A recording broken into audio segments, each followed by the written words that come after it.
6 tempat misterius dalam Al-Quran. Menurut Al-Quran dan beberapa hadis Rasulullah, ada 6 tempat misterius di bumi ini yang belum ditemukan keberadaannya. Banyak orang hingga kini masih terus mencari lokasi 6 tempat misterius tersebut. Tempat misterius dalam Al-Quran yang hingga kini belum pernah terpecahkan keberadaannya di bumi ini masih menjadi misteri. Dalam Al-Quran seperti dalam surat Qaf dan sabda Rasulullah dijelaskan bahwa terdapat tempat misterius yang ada di dunia, namun belum ditemukan lokasinya sampai saat ini. Dirangkum dari berbagai sumber, berikut daftar 6 tempat misterius dalam Al-Quran yang hingga kini belum ditemukan. 1. Telaga Ainul Hayat. Menurut beberapa ahli tafsir, Ainul Hayat merupakan sebuah air kehidupan yang bisa memperpanjang usia manusia. Barang siapa yang meminum airnya seteguk saja, maka hidupnya akan abadi.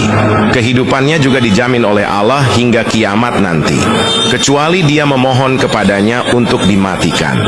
Sejumlah hikayat mengatakan bahwa Allah menciptakan dunia dan menurunkan beberapa tetesan air dari surga ke dunia.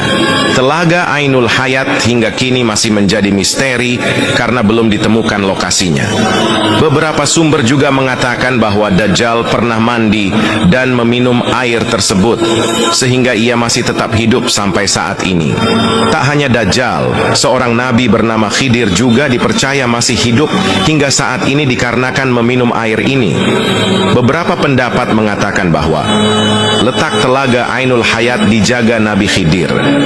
Telaga ini berada di Pulau Bermuda. Oleh karena itu, banyak kapal dan orang hilang saat melewati daerah tersebut. Karena di sana, para setan berbondong-bondong mengelilingi tempat tersebut untuk merebut Ainul Hayat. Namun jika Pulau Bermuda memang benar adanya, sekali lagi hanya Allah yang mengetahui di mana sebenarnya telaga Ainul Hayat. 2. Tembok Ya'juj dan Ma'juj. Ya'juj dan Ma'juj adalah sosok yang disebut dalam Al-Quran, dan keberadaannya menjadi salah satu tanda yang akan datang saat menjelang hari kiamat. Sedangkan keberadaan Ya'juj dan Ma'juj dihalang oleh sebuah tembok yang kokoh dibangun oleh Raja di Zulkarnain. Perihal tembok penghalang Ya'juj dan Ma'juj ini lantas masih menjadi misteri, bahkan tidak sedikit yang menyebut dan percaya bahwa tembok besar Cina diyakini sebagai penghalang Ya'juj dan Ma'juj yang dibuat oleh Zulkarnain. Konon kabarnya sekitar 50 km di utara Beijing ada sebuah desa di kaki bukit bernama Badaling. Dari tempat ini para turis dari berbagai belahan dunia bisa memasuki pintu gerbang menuju tembok besar Cina. Karena saking tingginya, tembok itu dikabarkan dapat dilihat dari bulan.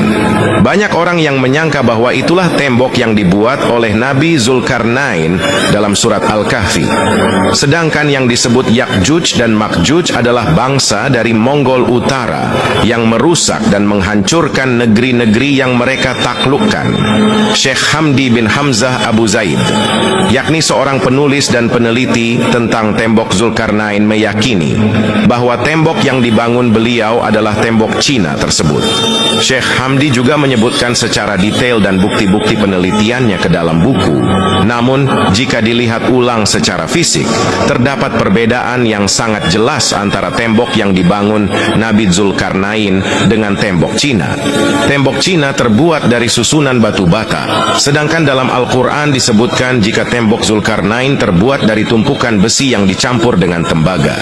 Selanjutnya, tembok Cina dibangun secara bertahap selama ratusan tahun dari berbagai dinasti yang memerintah Cina, di antaranya dinasti Han dan Ming. Sementara itu, penjelasan Al-Quran, tembok itu dibangun oleh suku bangsa yang meminta pertolongan kepada Nabi Zulkarnain, dan setelah selesai beliau pun menyatakan tembok itu tidak akan bisa dilewati dan dilubangi oleh Ya'juj dan Ma'juj. Berbeda dengan penjelasan Syekh Hamdi bin Hamzah Abu Zaid Abdullah Yusuf Ali dalam tafsir. The Holy Quran menulis, di Uzbekistan, tepatnya di distrik Hisar, sekitar 240 km di sebelah tenggara Bukhara, ada celah sempit di antara gunung-gunung batu. Letaknya di jalur utama antara Turkistan